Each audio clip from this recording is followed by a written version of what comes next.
Okay, I'm trying to just get set up and demo how I spin on a Tibetan spindle here. So this is one of Carl's spindles, and this is some Inglenook. It's a stickle bat, the mini bats that they do. So I'm not showing how I attach this right now. This is already a little bit started, but I'm just going to hold the bowl in my lap. I usually spin out of my lap. And then the Tibetan spin's pretty long, so normally I flick it and then I can kind of draft out.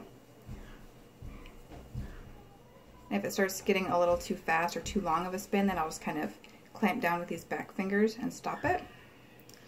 And then when I'm winding on, kind of zoom in there, I spin it this way. So I hold it pretty much perpendicular to wind on. And then I'll flick it in a more draft up way. This fiber is super luxurious, but it's also very slippery.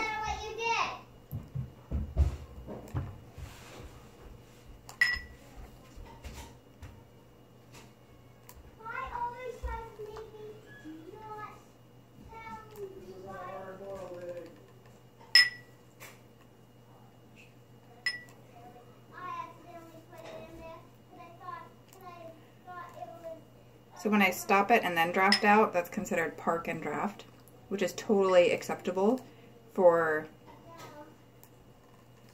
this kind of supported spindle spinning.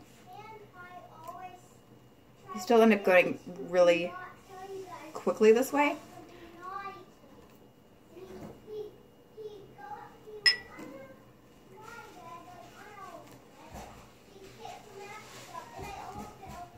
And then the other thing that you can do is just kind of cup it with these fingers right here as it's spinning,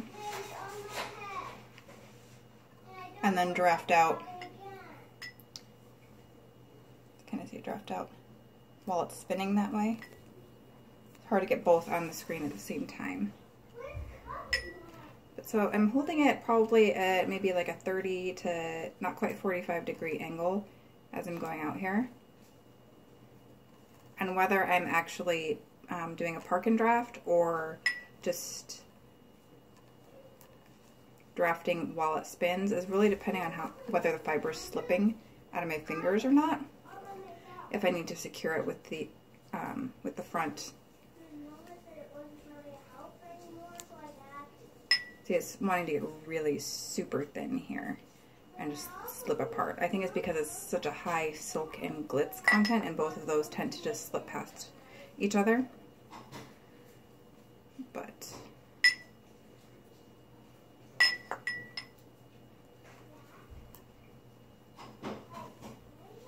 when I'm rejoining, I just put it next to it and let the twist travel up and pick up from the fibers around it. Smooth that out a little bit.